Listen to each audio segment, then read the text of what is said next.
Welcome to Pathways to Aviation. This is day 4 of our 4th annual Aviation Career Week, our second in a virtual format. And I don't think we're ever going back to just live because this week has been phenomenal. We've had this will be our 8th workshop, and they've all been impressive, enlightening, inspiring, which goes hand in hand with our mission. Our mission is to inform, inspire, and engage aviation and aerospace's next generation. And so this has been phenomenal. We've had middle school students, high school students, college students, active job seekers, and then we bring the industry into our home where they can share information, some insight, but then make connections.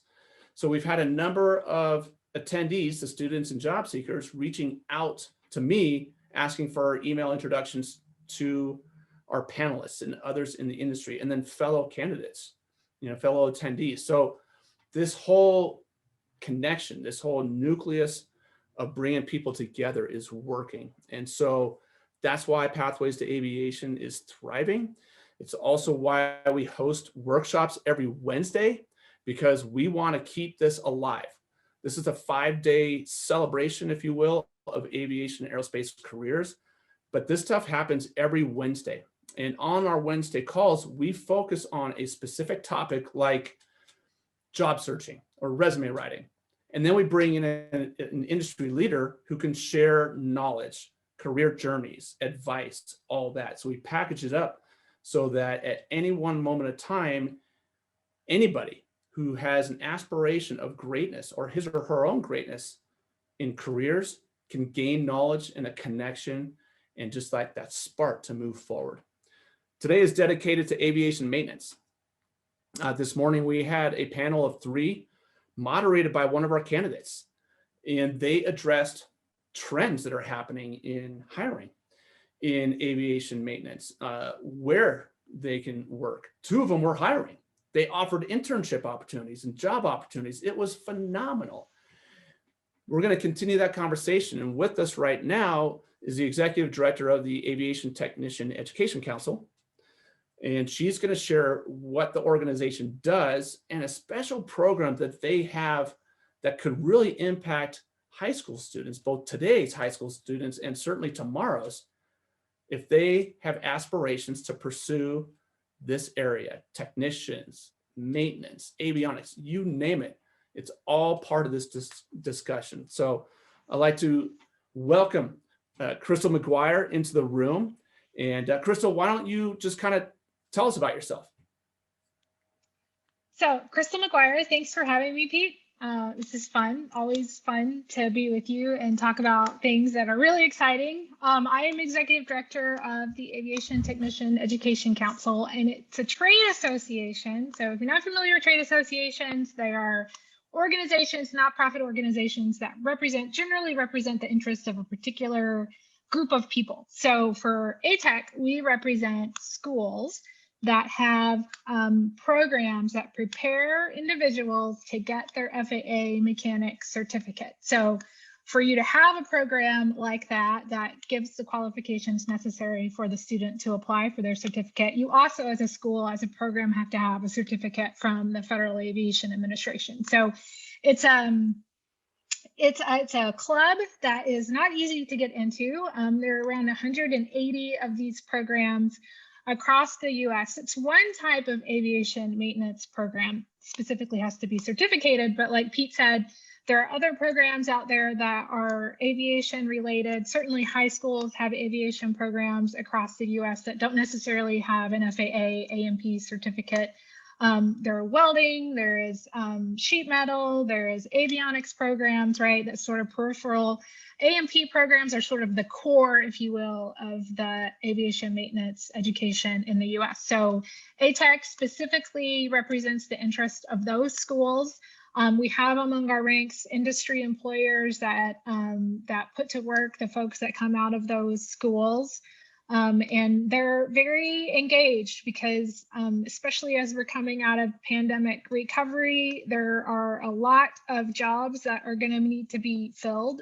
We knew coming into the pandemic that there was big demand, right? And that we had to, ATEC's last report said we were going to have to produce an extra 2,700 AMPs a year, more than what we were producing the year previous to meet the 20-year demand. So we knew we had a lot of work to do at that time, and certainly have a lot of work to do now that we've gone through what we've gone the last couple of years. So just suffice it to say that industry is also incredibly engaged with the school network that we have, looking at, curriculum that these schools put together so that they can rest assured that their students have the knowledge and skill that they need when they graduate these programs to actually do the job that they're hired to do. So that's ATEC. And then a year ago, February, so just over a year ago, we incorporated a new charitable organization and we called it Choose Aerospace. We incorporated it again right before pandemic time, and the purpose of the charitable organization was to drive awareness campaigns. So again, we knew we had big demand for these types of technical, highly skilled, qualified labor positions. So had plans to put together a national campaign where we were able to amplify the good work that industry is doing to recruit folks into this career. We decided come last March, that it probably wasn't the best time to put together a national awareness campaign. So we pivoted a little bit and we thought, what is like the number, we have this organization now, it's a charitable organization, it's going to drive educational initiatives. What is it? What could we do that would make the biggest impact on workforce development? And unanimously across the board, Choose Aerospace has directors that represent all sectors of aviation, education, labor, repair station and maintenance overhaul facilities, airlines. Across the board, we said we need more folks coming into our AMP school network. So that is primarily out of high school. So if we could get more folks into these AMP maintenance schools, then we would have more obviously coming out. We know nationwide that our schools are not at capacity and that they do a lot to recruit students into their programs. If we could get content, aviation technical content into high schools and give the high school students the opportunity to take curriculum that would get them credit into these AMP technical schools, so they had shorter times to go through school once they got out of high school. We thought that would really drive the pipeline straight out of high school, technical school. You could also come obviously out of high school into direct to employment situations when you've got a little bit of that technical skill under your belt. So that's what we decided to do. We're going to build curriculum that's going to go into high schools. It's going to mirror FAA certification requirements so that this content that the students are taking in high school will get them well on their way to certification. So it's not just, a checking the box or let's get interested. It actually cuts into what they need to have done in order to get a mechanic certificate.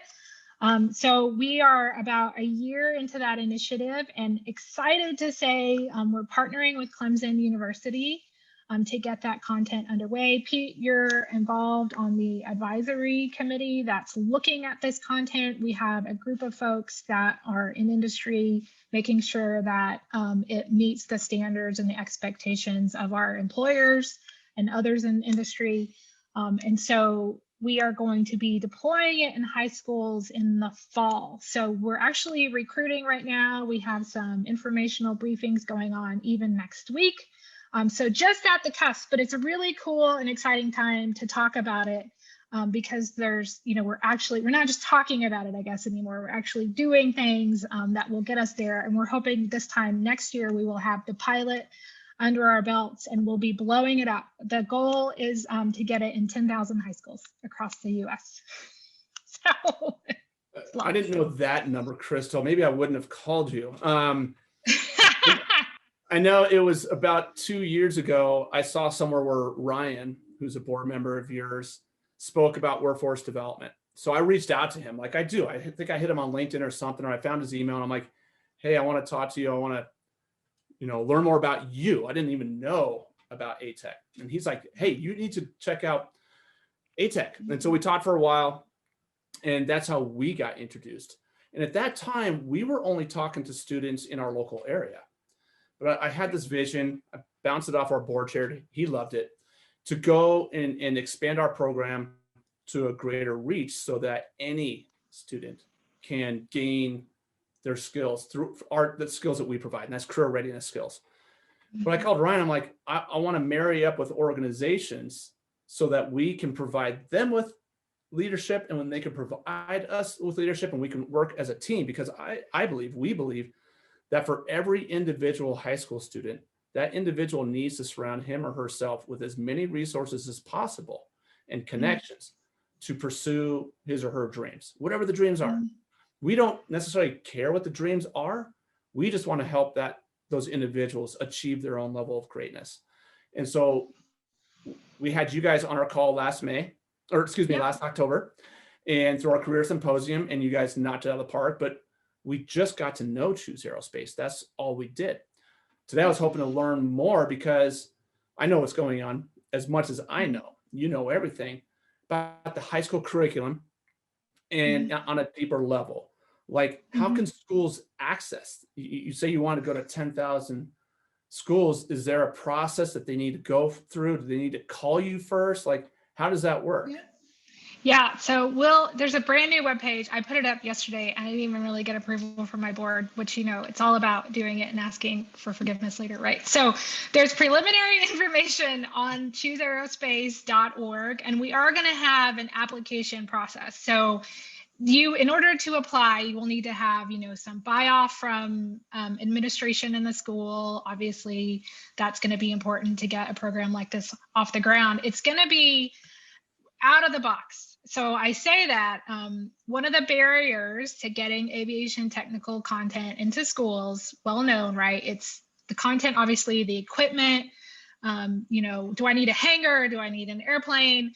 So we are virtualizing as much of the skill and hands-on elements that we can, and we're putting it in a computer-based, high fidelity, it's very sexy, AR, VR, right, simulations, not necessarily to replace, right, the value. We obviously know hands-on is really important. That's what you're going to be doing on the job. But as an introductory, right, like if we're going to be trying to pull more folks into this career, you will get the hands-on, right, later in your education. This is going to be sort of, let's get the knowledge base going. So schools that want to adopt it will be able to do so with very little equipment on site. Like I said, computer-based. There will be we're going to call it optional. And again, some of this is working out through the pilot, but there will be equipment lists and projects that you can adopt if you want to do hands-on elements, which we think is great, but we just don't want to limit it, right? I mean, some of the equipment can get kind of pricey. If a school is already working with another CTE program, be it, manufacturing or automobile, a lot of times you can use the same equipment, or you've got industry folks, right, that are partnering with you.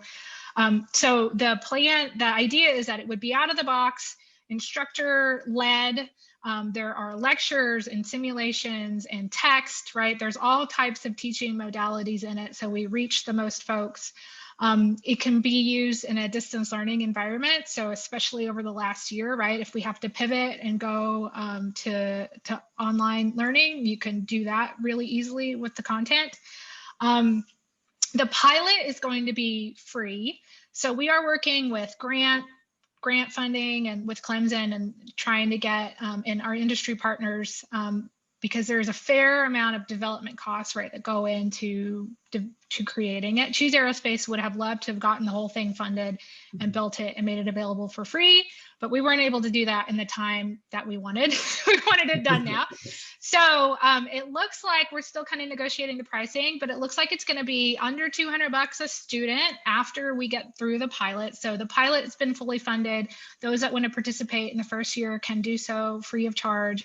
Thereafter, there will be a per user fee. Choose Aerospace, we hope, can be a resource to help these schools with, funding avenues, either be it our industry partners or scholarship through Choose Aerospace, or, Pete, you are the guru apparently when it comes to grant funding, local workforce development boards, right? All that stuff. We want to be able to help the schools, fund it the way they need to fund it. But just FYI, it's not completely free. And and there will be some equipment needed if they choose to do that. And then as far as the instructor goes, we're not necessarily requiring that the instructor be an A&P mechanic. That would be great, right, if they were, but we understand that that could be a huge barrier for a high school to be able to get an A&P mechanic to teach the course. So there are some recommendations on background, but we know that our high schools have pretty high qualification standards generally for their CTE instructors anyway. So kind of rely on them to be able to set those standards, and with the understanding that the instructor will be able to, impart the skill with the help of the program. So go to the website to answer your question, Pete.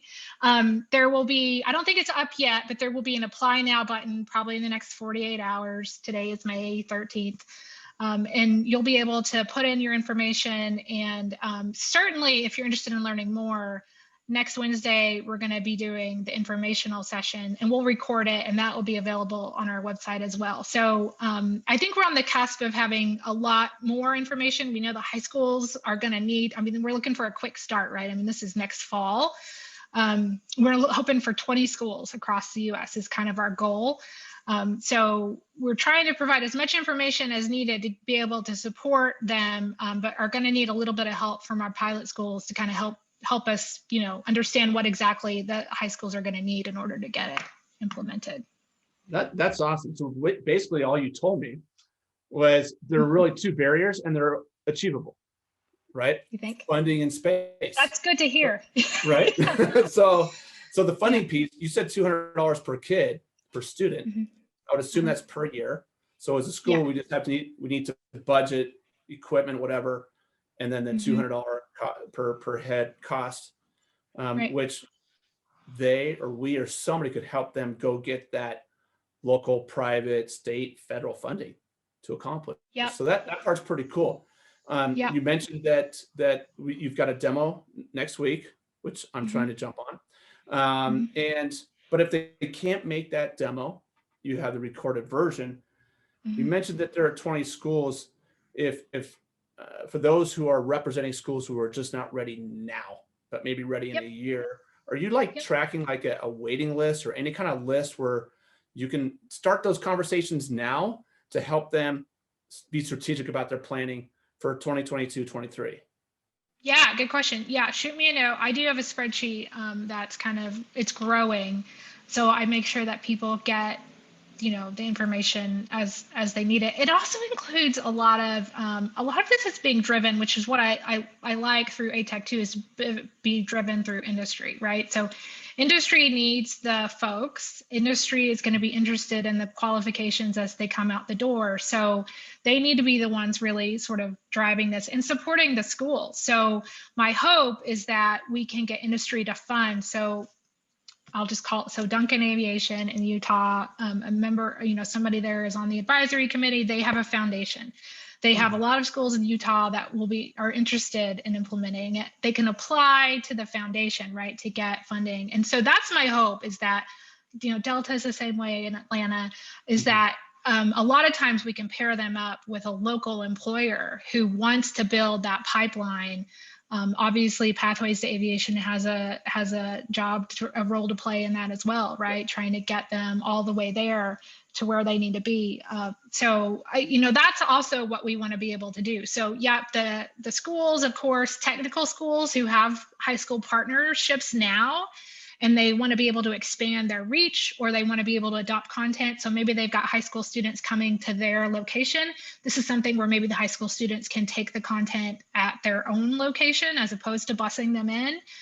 So there's a lot of different audiences, right? The other thing is workforce development programs. So YWCA or urban leagues. They are also looking at developing programs outside of a traditional educational system, where it's, targeted 18 to 24-year-olds who are not, in high school, but are looking for careers, consolidating the content into, say, an 18-month program or whatever it is, and getting those folks through. This content could be used for those types of situations as well, and giving those students, again, either direct access to employment as a non-certificated technician, which is in high need as well. Any repair station will tell you that. Or, and you can also have a path to certification that way, right? You can get your certification through experience, or, you know, we can get you hooked up with your local Part 147 school that and finish out, you know, what you need there. So yeah, high schools, reach out, we'll add you to the list, but also employers, you know, post-secondary institutions as well. They're all welcome. All right, cool. So you kind of already answered my next question, was like, what are you hoping? What is the objective of these kids? So they go through the curriculum. Are they ready for the workforce? Yes, they need to get their certification, but are you hoping that they pursue further education, 2-year, 4-year trade school type of thing to continue their educational journey? Or are you kind of hoping they go right into the workforce where they can work for, like, let's pick on Duncan again, where Duncan will hire them and then help pay for their educational costs? Yeah, I would say all of the above, right? I don't think it's a one size fits all. We have, so we work, so AAR Corp. So Ryan Gertzen, who's president of Choose Aerospace, vice president of workforce development for AAR Corp, the largest repair station MRO. He'll tell you they would hire students who come out of this program with the generals done. So you've got general, airframe, and power plant is the sections it's broken up with. You've got your generals done. I'm going to hire you in because I'm going to kind of grow my own, which is what I do. I put folks to work. They get 30 months of experience. They can get the repairman certificate or the mechanic certificate. I have jump started that because you already have a baseline knowledge, right? And I'll hire you up. So that's some of the stuff that we're trying to do right now. Like in Chicago with the YWCA, is connecting the YWCA with local employers that would direct hire those students right out of that 18-month program, as opposed to, you know, them going on to a 2-year degree. Or, I mean, A&P schools are in their certificate programs, their associates programs, their bachelor's programs, right? I mean, they come in all shapes and sizes. So it's up to us to define, right, all the career paths available out of something like this. And it could be direct to employment. It could be direct to employment with a path to certification. AAR, for example, does have tuition reimbursement programs, right? You could get hired in there and then you could go to school at night and they would pay for your school. I mean, there's a lot of companies that do that too. Going to get an A&P school to get your certificate, or to get an associate's degree, or to get a bachelor's degree. I mean, you know, master's degrees at Purdue and Embry-Riddle. So you can take it wherever you wanted to take it. So I'm an aviation attorney, and I think, wow, wouldn't that have been cool if I actually had some knowledge on the technical side, right? I mean, I kind of have to make it up as I go. But there's so many paths, right, that you could take, and having that baseline knowledge. So that's another thing that we're working on, is really trying to define. And I imagine, you know, Pathways to Aviation is similar. Like, let's get our handle on all the career paths. Let's tell the story, right? Let's use folks in our industry who have done it, and explain to us. The guy I'm working at Duncan Aviation, same thing, man. He started at A&P and now he's like CEO. Yeah, so, and that's the beauty of all this, because we want to work with everybody. And we intentionally do not teach the hard skills. Like, this is what this program that you're offering does. Teaches the hard skills. We come in and provide the soft skills, or we polish the gold that they're creating when they're learning all that awesomeness, so that we can help them shine, like, verbally in a written format. So resumes, networking, interviews, all that stuff. Right. Which your employers will tell you is even more important than the hard skills. Right. So, like, the hard skills get you the job. You know, it all qualifies you for the job. Your soft skills will win you the job. So, and then help with career advancement and all that stuff. So we feel like we're like partners in this journey for the student, but really it starts with you guys. So that's why, like, when I called Ryan, I didn't know anything about ATEC, and then all of a sudden we're like with you guys, and it's amazing. We're talking to AOPA, basically about the same program, not the same program, but the same, like, position. And it's awesome, you know, and schools are calling us for more information. So it's all like, it's beautiful. And that's why I love this relationship.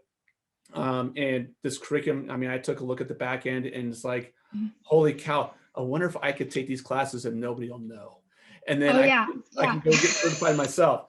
That, because I saw that, because we know my background. I shared it with you the other day.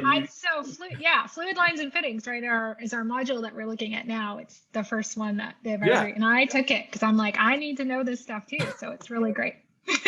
But yeah, it's awesome. So I appreciate that whole description because you're making it sound like it's easy for schools to just inquire, get information, B, apply, and Yep. C, like implement. So that part is neat. I mean, I sent you one school a couple weeks ago. I was on with another school yesterday separately from our workshops, and they were asking all about it. And so I was like, hey, just call Crystal.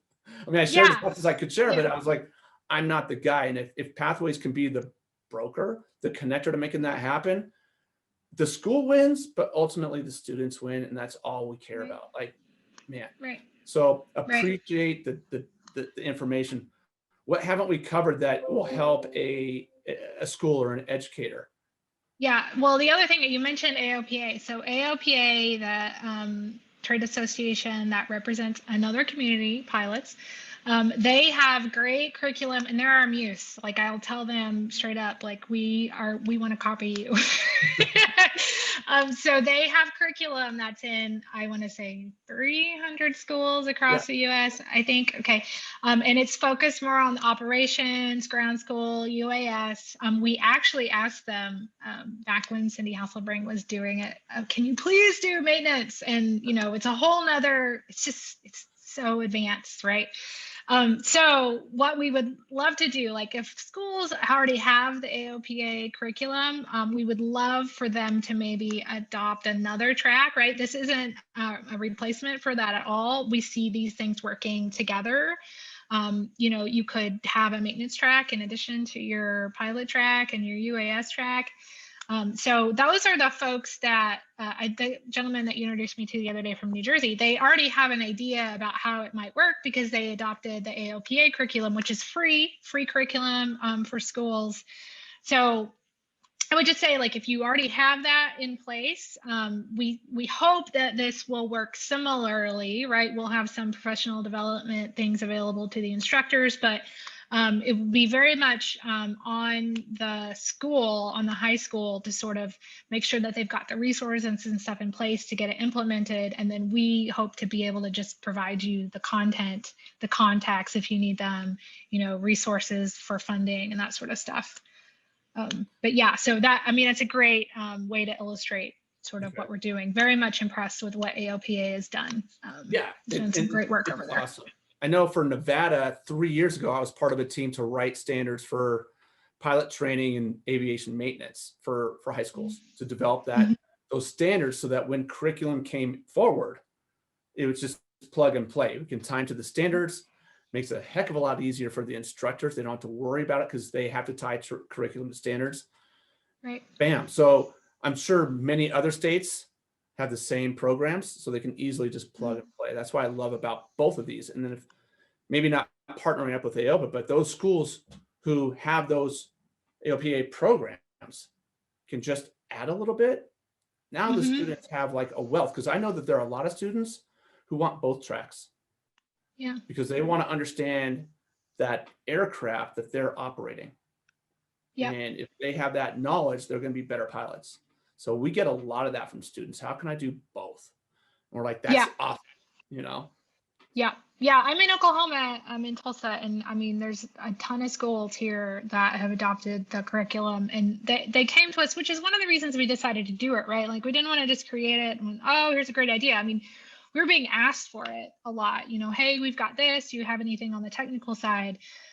So we feel like if we build it, they will come. I mean, we'll get the word out as much as we can, but I think, we were talking about marketing and how, what kind of campaign, and I'm like, I think it's boots on the ground. I think it's word of mouth and networking, and if it's a good product, then they'll come to you, and if it's not, you either go back to the drawing board or you do something else. So we think it's going to be, we've got a great team on the development side. Really proud of the number of folks from industry who have volunteered, like yourself, to review the content, which is not an easy lift. And so it's going to be, our hope is that it's a community effort, right? And that it will therefore be dispersed, from the community to the community, and just make for a broader base of folks coming into the career. So. Yeah, that makes a lot of sense. When we were expanding our program, My board asked how much are we putting forth towards marketing and PR, and I said, well, 0, This is because it. what we continually heard about and still do to this day, and I say it, where was this program when I was younger? Because if we had this, I wouldn't be where I am today. And Mm. so we get that from parents, we get that from everybody around the individual who needs to participate, and that's the high school student. And so Mhm. it's the word of mouth, as you mentioned. It's proof of concept. Like Mhm. our program took us 3 years to develop. We wanted to take our time with it, and now it's like, okay, it's in place. We're gonna Yeah. tweak it every once in a while, but it's legit. And Yeah. so you don't have to put a whole lot of money into it, but your members, ATEX members, and the greater industry, that's Mm. your greatest marketing tool. Right. Right. And they're helping create it, right? I mean, that's our hope. I mentioned, giving the high school students the opportunity to transfer the credit into one of these schools. I mean, the schools are helping, the AMP schools are helping create it. We've got representatives from a bunch of host of schools that are coming together. We also have a standard, right, from the FAA. So we're all working off the same sheet of music. And then once we get the program built and we get the proof of concept done, and the AMP schools that look at it and say, yeah, I can see how this would, I would give credit for somebody who's taken this. Then you get, an MOU of sorts amongst all the trade schools that say, hey, yeah, if you come to my school, I'll give you X number of credits, because that's how it lines up, with and it may vary depending on the way the program is set up. But that's what we would like to do. And that's how we can leverage that network, is, offering a wide range. Hey man, somebody in Nevada, maybe you want to go to school in California, come back to Nevada, obviously. But like being able to leverage the network for that is going to be really great. And the schools are excited. I don't think they see it as, competition necessarily. I think they really do see it as a recruitment tool, getting more folks, in their schools. For sure. And as you were sharing this, my mind drifted off to, this is an economic driver, because industry may now relocate to a location that has implemented this program in their local high schools, so that they know that the local talent's there. They don't have to find them from out of state. They can move into a community, build their business, find the talent right there. Right. They want to stay, right? Wherever it is. They want to stay in Right. that community, be with family, and they have a job waiting. So this is more than just an opportunity for kids. It's an opportunity to really develop the economic power in those communities. So that's why I love it too. Last question. So Choose Aerospace, you guys are brand new and you guys are off to the races. Is this your only program, or is there more that we need to know about Choose Aerospace? Oh, I'm glad you asked. So we actually also have a scholarship program, and it has not been announced yet, but if you go to the website, you are able to apply. So it hasn't been pushed out, but so we have industry folks that sponsor scholarships of dollars, textbooks. If you're a current student at an AMP school and you want to get a set of textbooks, it's a great place. Equipment for a program. So if you're looking to start up a program as a high school, there's some really cool equipment available, some testing, so taking your AET or AMP test, those sorts of things are available. So yeah, scholarship, it's open now, and the deadline to apply, I think we said July 1st. So go check out students, and you don't necessarily have to be an AMP student to apply. So definitely go check that out. So that's our other initiative right now, and that's growing. So, everybody's always looking for sponsorship of scholarship, and Choose Aerospace is amongst those folks. So if he wants to contribute, then we'll set up a scholarship in anybody's name. But yeah, that's the other 1,000 minimum. Yeah. Yeah. No, I love it. And I'm not only a serial volunteer and board member, I'm a serial scholarship reviewer. I love that's it. right. There's just, so I did it with you guys last year, right? And I just, because it's an opportunity for us to really understand students and their needs. And they all have financial needs, right? But then you get into their passions and whys. And like at Pathways to Aviation, we built our program around the why.